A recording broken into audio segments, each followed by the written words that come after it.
Bienvenue sur Teach, votre rendez-vous de maturité. La parole de Dieu descend de la tête au cœur et du cœur à l'action. La parole nous transforme et c'est à travers nos preuves au quotidien que nous donnons au monde le signe fort que cette parole est vérité. Cette semaine, nous allons apprendre beaucoup de bonnes choses qui vont nous permettre d'exprimer notre foi et notre nature de disciples de Jésus autour de nous. Vous êtes-vous déjà senti comme passionné à vouloir faire quelque chose pour Dieu et vous vous dites par où je vais commencer?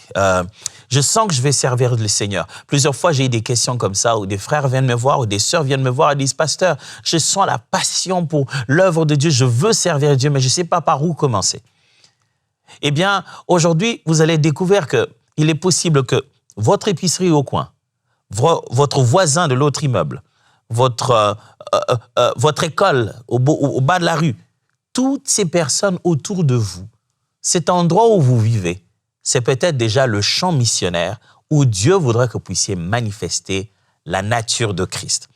Et cette semaine, on va apprendre comment ça va depuis toi-même, ta propre vie, jusqu'à affecter progressivement ton cercle le plus immédiat. Et là, je parle du point de vue géographique, de gens qui t'entourent, petit à petit, jusqu'à ce que tu sois contagieux, de la bonne contagion, contagieux de la vie de Jésus-Christ autour de toi. Alors, let's teach. Grandissons ensemble.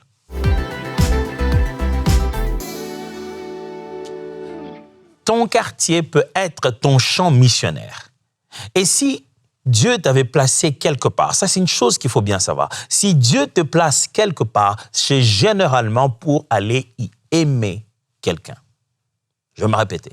Si Dieu te place quelque part dans la vie, quel que soit cet endroit, peut-être que ce n'est même pas un lieu d'habitation, peut-être que tu es à l'hôpital et que tu es malade depuis un moment. Et que donc pendant un moment tu y restes et que tu nous suis peut-être de là. C'est devenu comme une sorte de deuxième demeure. Tu y restes là depuis un moment. Où que ce soit où Dieu te place géographiquement pendant un moment, c'est souvent pour apporter son amour à quelqu'un. Tu devrais commencer à te poser cette question-là.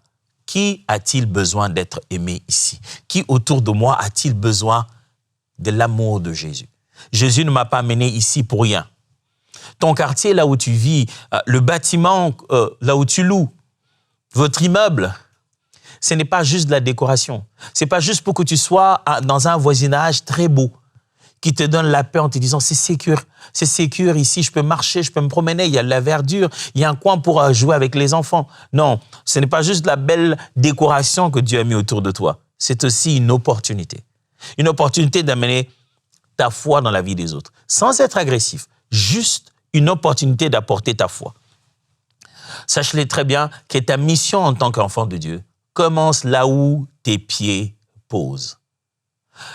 Dès que tes pieds posent quelque part, arrive, j'aime comment Dieu le dit à Josué, là où foulera la plante de ton pied, je te le donne en possession. Dès que tes pieds posent quelque part, même si c'est pour quelques heures, même si c'est pour quelques jours, quelques mois, ta mission a commencé. À cet endroit-là, ta mission a commencé. Ton quartier, commençons par là. Ton quartier, ton lieu de vie, ton immeuble, je vais appeler ça ton environnement direct est une mission. C'est la mission que Dieu t'a donnée, c'est ton champ missionnaire. Nous tous, nous ne nous habillerons pas en tennis kaki, entrer dans la forêt, en train de chercher, de se filmer en vie de missionnaire. Non, ça ne s'y vivra pas comme ça. Christ a commencé sa foi et les disciples ont commencé la leur tout de suite autour d'eux. Laissez-moi lire avec vous quelques passages bibliques avant d'aller un peu plus loin pour partager 3 grandes vérités sur le fait que notre quartier peut être et devenir notre champ missionnaire. Commençons par Luc. Luc chapitre 10 à partir du verset 25 à 29. Luc chapitre 10 verset 25 à 29. Lisons ensemble. Un docteur de la loi se leva et dit à Jésus pour l'éprouver. « Maître, que dois-je faire pour hériter la vie éternelle ?» Jésus lui dit, « Qu'est-il écrit dans la loi? Qui lis-tu » Il répondit, « Tu aimeras le Seigneur ton Dieu de tout ton cœur, de toute ton âme, de toute ta force et de toutes tes pensées, et ton prochain comme toi-même. » « Tu as bien répondu, dit Jésus. Fais cela et tu vivras. » Mais lui, voulant se justifier, dit à Jésus, « Et qui est mon prochain? Continuons le verset 30 à 33. Jésus reprit la parole et dit, « Un homme descendit de Jérusalem à Jéricho. Il tomba au milieu des brigands qui lui dépouillèrent, le chargèrent de coups et s'en allèrent, les laissant à demi-mort. Un sacrificateur qui, par hasard, descendit par le même chemin, ayant vu cet homme, passa outre. Un lévite qui arriva aussi dans ce lieu, l'ayant vu, passa outre. Mais un samaritain qui voyageait, étant venu là, fut ému de compassion lorsqu'il le vit. » Écoutez les versets 34 à 37 maintenant. « Il s'approcha et banda ses plaies, et en y versant de l'huile et du vin. Puis, il est mis sur sa propre monture, le conduisit à une hôtellerie et prit soin de lui. Le lendemain, il tira 2 deniers, les donna à l'hôte et dit, « Aie soin de lui, et ce que tu dépenseras de plus, je te le rendrai à mon retour. » Lequel de ces 3 te semble avoir été le prochain de celui qui était tombé au milieu des brigands? Celui qui a exercé la miséricorde envers lui, répondit le docteur de la loi. Et Jésus lui dit, « Va et fais de même. » Wow. Ça, c'est parmi les plus belles leçons de Jésus-Christ dans son ministère. On parle ici du fait qu'il répondait à un docteur de la loi qui dit « Je veux avoir la vie éternelle. Je me suis déjà mis à connaître la parole. La parole de Dieu est déjà devenue le centre de ma vie. Je ne veux pas rater la vie éternelle s'il y a dedans. Et je sens que toi, tu as une touche particulière. Dis-moi, Jésus, comment je peux avoir la vie éternelle? » Docteur de la loi, Jésus dit « Mais la loi, tu la connais. Qu'est-ce qu'elle dit? » Et il résume très bien la loi. On sent que c'est quelqu'un qui maîtrise la loi. Il résume très bien, comme Jésus lui-même avait résumé aussi, le jour où on lui a posé la question sur la plus grande loi. Il dit, la loi dit, aime ton Dieu de toute ta force, de tout ton être, et aime ton prochain comme toi-même. Jésus dit, fantastique, tu as bien répondu. Mais c'est lui-même qui vient poser à Jésus la question, mais qui est mon prochain? Ah, Jésus s'en saisit pour lui donner la bonne leçon maintenant. Il lui dit, tu sais, il y avait un homme qui était roué de coups et jeté en cours de route par des brigands. Et il y a eu 3 passants différents, un sacrificateur, un autre lévite, et puis après, il y a eu un samaritain. Il a bien choisi le 3e, un samaritain, considéré comme impur chez les Juifs, vraiment quelqu'un qu'on n'aurait pas accepté. Et le samaritain est le seul qui s'est arrêté pour secourir cet homme. A bandé ses plaies, a fait les premiers gestes de secours, l'a mêlé à l'hôtellerie pour être prise en charge et a promis même de revenir pour payer après pour lui, si une quelconque dépense était additionnelle. Et c'est alors Jésus qui rétorque la question maintenant au monsieur, lui dit, qui penses-tu de toutes ces personnes était son véritable prochain? Alors, à sentir la réponse du docteur de la loi, vous sentez qu'il n'ose même pas dire le samaritain. Tu vois comment leur relation était un peu intense.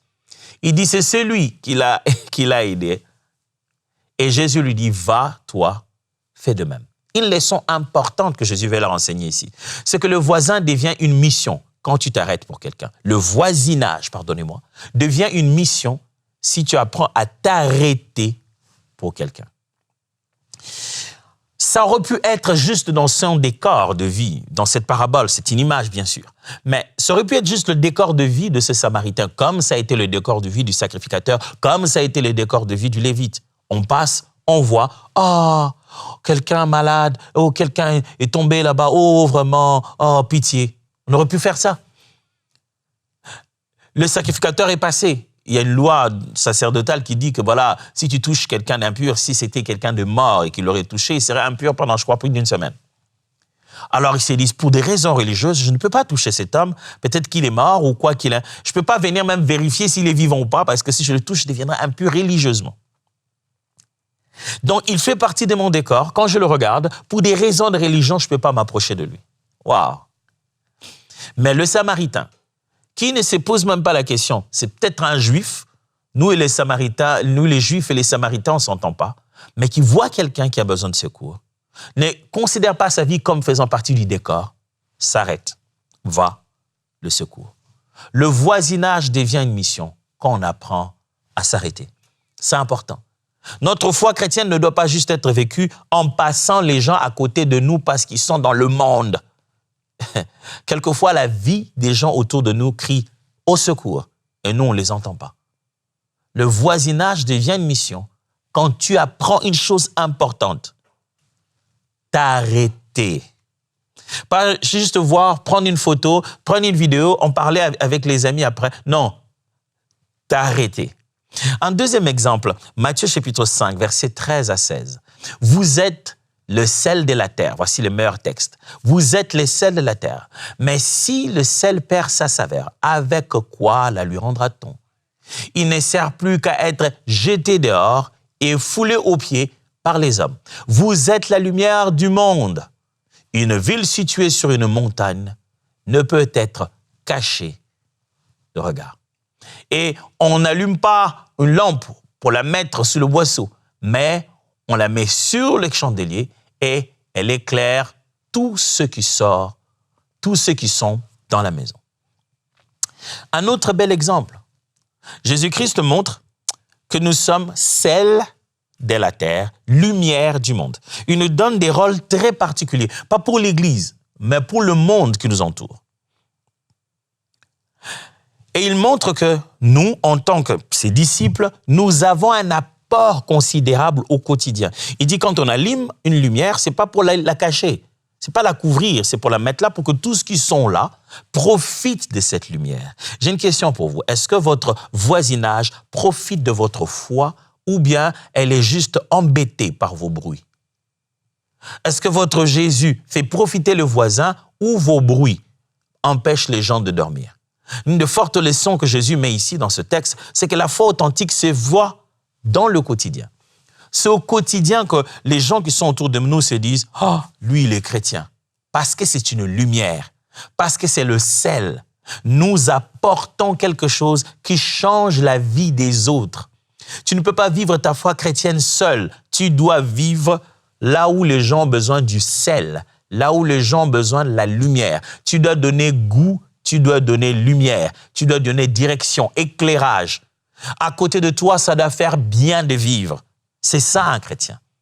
Un dernier texte, celui de Jérémie chapitre 29, le verset 7. Jérémie 29, 7. La Bible dit « Recherchez le bien de la ville où je vous ai mené en captivité et priez l'Éternel en sa faveur, parce que votre bonheur dépend du sien. » Ce texte m'a toujours choqué.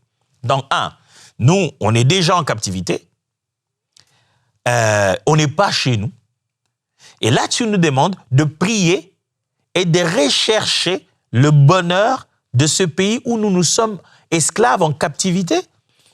Allez, moi, j'aurais bien voulu comme ça, il y ait un autre peuple qui vient les attaquer, comme ça, nous aussi, on est libres. Et il dit non, pendant que vous y êtes là-bas. Et j'aime comment il a dit, la ville où je vous ai mené en captivité. C'est-à-dire, vous n'êtes pas là-bas par vous-même. C'était stratégique. Dieu a permis et vous a conduit là-bas. Même le fait que vous soyez captivés, vous êtes sous la protection divine. Et une fois que vous êtes dans cet espace, même si c'est l'espace, ce n'est pas votre espace favori, mais vous êtes là, eh bien, votre attitude vis-à-vis de cet environnement doit changer. Vous devez parler avec Dieu pour cet endroit où vous êtes et protéger et réclamer la protection de ce lieu. Ce texte nous montre que aimer Dieu passe aussi par bénir l'endroit où l'on habite. Si tu aimes le Seigneur, tu dois apprendre aussi à bénir l'endroit où le Seigneur t'a placé. Quelles que soient les raisons qui t'ont amené là-bas, mais si c'est Dieu qui t'y a conduit, quand tu arrives à cet endroit-là, il faut apprendre à bénir cet endroit et à apporter quelque chose de positif, à contribuer en faveur de cet endroit-là.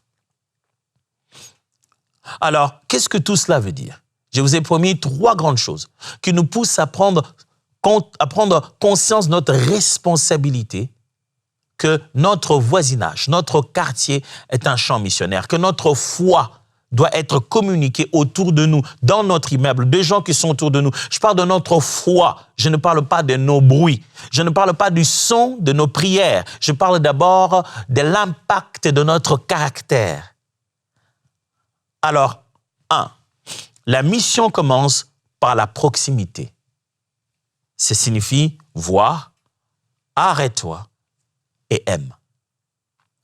Notre mission réelle commence par notre proximité. C'en est de même pour Jésus. Vous vous souvenez? Jésus, comment il a accompli sa mission?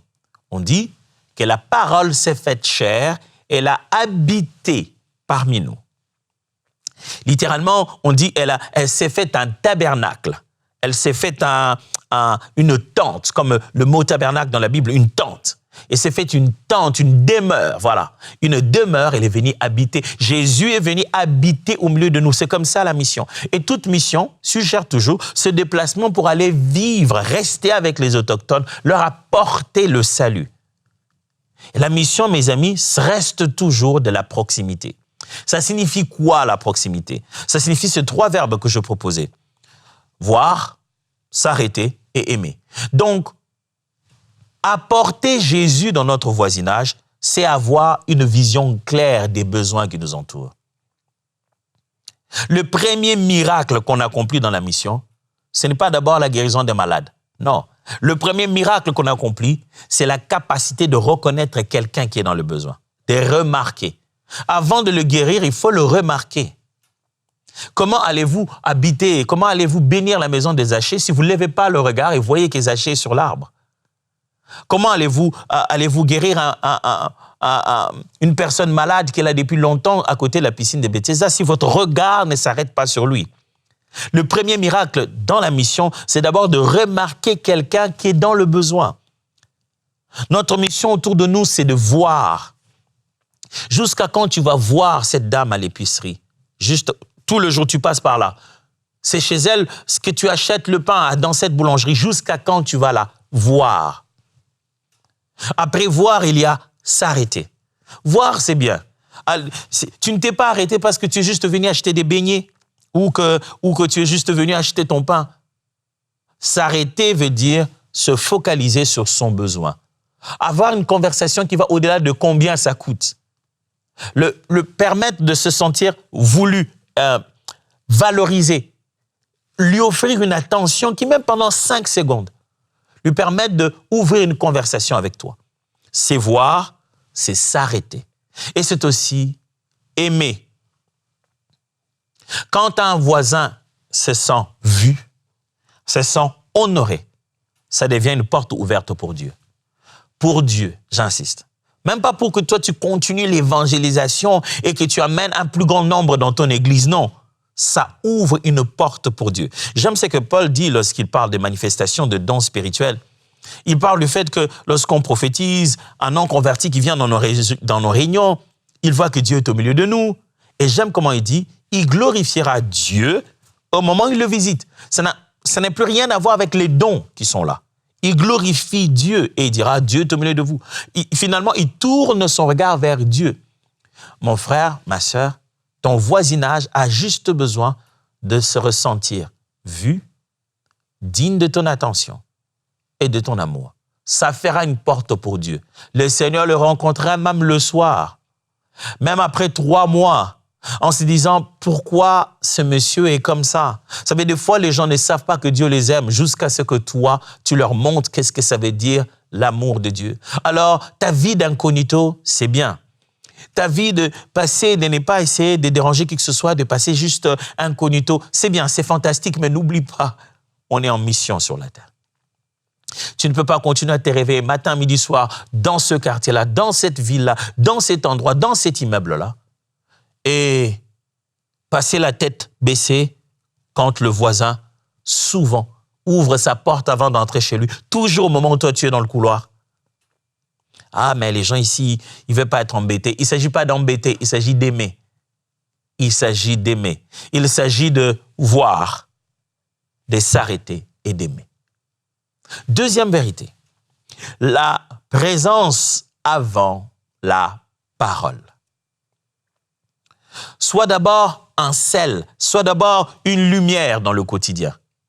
Pas d'abord un présentateur d'un message religieux. Vous savez, une chose qui rend un peu de fois la foi chrétienne agressive dans les milieux ruraux comme ça, et que ça commence à rendre difficile la tâche aux chrétiens d'apporter l'évangile à leurs voisins, c'est parce que nous devenons un peu agressifs. C'est comme si nous faisons du recrutement. Nous recrutons des gens à l'église. Ce qui signifie qu'on leur demande de venir dans nos assemblées, dans notre système, mais rien en nous n'est si différent de leur vie. Après, on va tous dans l'église, on revient, ils nous entendent de la porte de l'autre côté, quel genre de vie nous menons. Et puis nous leur disons, venez là où nous avons source, là où nous tirons la vie que nous avons, mais je n'aime pas votre vie, elle n'est pas intéressante. Pourquoi je vais vivre comme vous? Parce que là, à côté, j'entends comment tu bats ta femme. Mais si vous, voisins, voisines, vous êtes d'une vie qui donne envie, même s'ils ne savent pas que c'est parce que vous allez à l'église, ils vont vouloir que leurs enfants restent avec les vôtres. Ils sont bien éduqués, très bien. Ils vont vouloir, ne fût-ce que manger ensemble avec vous. Notre mission ne consiste pas d'abord à aller dire et à aller être. Mes amis, Jésus est venu sur la terre, il a vécu. C'est un style de vie qui a changé l'humanité, pas juste des discours. Notre foi chrétienne doit se vivre comme le sel, comme la lumière. La présence d'abord avant les paroles.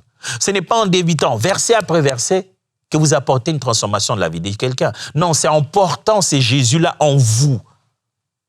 Il est d'abord votre vie avant qu'il ne soit votre verset. Le témoignage le plus crédible, c'est une bonté régulière, une attitude quotidienne. C'est ça qui est crédible. Tu ne viens pas me raconter des choses, mais demander d'être ce que tu n'es pas. Et je te regarde, je dis, mais de quoi tu parles? C'est comme quelqu'un qui te dit, vraiment, j'aimerais te vendre des paires de lunettes, c'est super ces paires de lunettes, c'est fantastique, tu ne peux pas t'en passer. Et je vais te montrer là où c'est écrit pour que tu vois. Et toi-même, tu prends les textes, le papier, et tu éloignes ça comme ça pour essayer de voir, et tu ne portes pas des lunettes. Il s'est dit, OK, si ces lunettes sont si fantastiques, on ne peut pas s'en passer, et que lui-même a des problèmes des yeux, pourquoi il n'en porte pas? Si c'est Jésus est si merveilleux, que vivre avec lui, c'est vivre une vie complètement transformée, pourquoi lui-même n'est pas transformé? Vous savez que dans le marketing et dans le système commercial et tout ça là, on aime bien répéter cette phrase d'un auteur connu qui dit qu'il n'y a pas de meilleur marketing qu'un client satisfait. Je crois que c'est une phrase de Bill Gates. Lorsqu'un client est satisfait, il fait lui-même le marketing. Lui-même, il en parle à tout le monde. Il dit « Ah, c'est fantastique ». Il ne se pose même pas la question si on l'a payé ou pas. Les gens, quand ils te voient satisfait de ton Jésus, quand ils sentent que tu as goûté, tu as vu combien il est bon, tu n'as pas besoin de dire, tu n'as pas besoin de trop dire. Les résultats parlent de soi-même. Alors, il faut d'abord être présent par une qualité de vie, que de dire que des paroles. Quand la grâce de Dieu telle que tu l'as vécue, ça devient visible, même ta foi devient crédible. Quand on sent que cette personne était dans le péché, elle a été transformée, elle vit une nouvelle vie, ta foi devient crédible. Je vais donner un troisième point. Souvenez-vous, dès le début, nous sommes en train d'apprendre comment amener la foi de Christ dans notre quartier, dans notre milieu, dans notre immeuble, dans notre entourage le plus direct. Cet entourage-là est un champ missionnaire. La troisième vérité que je partage avec vous, c'est qu'il faut un plan simple. Bénis ton quartier avec 5 habitudes. Bénis ton quartier simplement avec 5 habitudes que je vais expliquer tout à l'heure. Sachez très bien que la mission dans la vie devient durable quand elle devient une habitude. Elle laisse des traces quand les gens ont appris des temps vécus. Tu as juste vécu normalement, tu réveilles le matin, tu vas là-bas. Ton vécu laisse plus de traces dans ta mission que le message que tu vas raconter. Le quartier change quand quelqu'un décide d'être fidèle, pas célèbre. Quand quelqu'un décide d'être comme Jésus et non être connu de tous. La marque de ta nature en tant qu'enfant de Dieu, dans tes habitudes simples du quotidien. Ces habitudes-là, quand tu le manifestes chaque fois comme ça devient comme un genre de sceau que tu scelles au quotidien. Ça fait que tout le monde en passant voit les traces de Jésus dans cette façon de faire. 5 habitudes simples. Et ces habitudes sont Premièrement, c'est cette habitude de paix. Je l'ai résumé à cet acronyme. Peace. Peace, en anglais, ça signifie paix. Apprendre ces 5 habitudes changerait complètement ta vie. Ça te permettrait d'apporter ta mission, ta nature, là où tout le monde est confus. Ça permet d'apporter la vie de Jésus, là où les gens sont dans le besoin. Mon ami, autour de toi, les gens réclament. Le peuple de Dieu veut recevoir. Même les gens qui ne connaissent pas Dieu, ils veulent la vie, mais toi, tu l'as. Est-ce que tu peux amener cette vie de Jésus là où tu es? Est-ce que tu peux amener cette vie de Jésus-Christ là où tu te trouves? Aujourd'hui, on a appris 3 grandes vérités. On a d'abord appris que la mission commence par la proximité. Il te faut voir, il te faut t'arrêter et il faut aimer les gens. On a appris aussi que la présence vaut mieux que la parole d'abord. Il faut commencer par être là, manifester la vie en tant que lumière et sel au quotidien. Et on a appris ces 5 grandes habitudes qu'on a mis tout à l'heure sur les murs qui font l'acronyme de PEACE. La mission durable commence par des petites habitudes au quotidien. Alors, j'ai un challenge pour nous tous aujourd'hui. Qui est ton prochain cette semaine? Et quel geste simple vas-tu poser pour lui?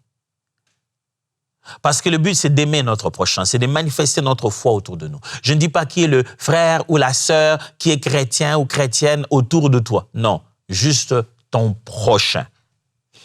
Qui est ton prochain cette semaine? Est-ce que c'est quelqu'un qui vend quelque chose au début de ta ruelle, quelqu'un dans l'épicerie au coin, le concierge à la réception? C'est qui? Qui est ton prochain cette semaine? Qui est cette personne que tu as toujours vue, qui a toujours été là et tu n'as jamais eu l'occasion de t'arrêter, d'honorer, d'aimer et de manifester la foi en Christ Jésus? Tu veux être un véritable disciple de Jésus? Il est temps de le montrer par tes actes. Alors, si tu as pris ces challenges, commence-les dès aujourd'hui, au moment où tu entends cette vérité. Toute cette semaine, on va apprendre ces genres de choses qui vont nous permettre d'exploser notre foi chrétienne et ce Jésus que nous avons tellement reçu, le partager autour de nous avec puissance et efficacité. J'ai dit merci à tous les partenaires de EMCI TV pour votre soutien, votre apport, votre présence, combien vous et nous sommes en train d'accomplir des grandes choses pour la gloire du Seigneur. Le Seigneur nous utilise juste comme des instruments. Et chaque fois que vous envoyez votre don, vous envoyez vos encouragements, vos témoignages, sachez-les bien que ça booste cette œuvre et cela permet d'accomplir les résultats pour la gloire de Dieu. Je vous vois demain. Que Dieu vous bénisse.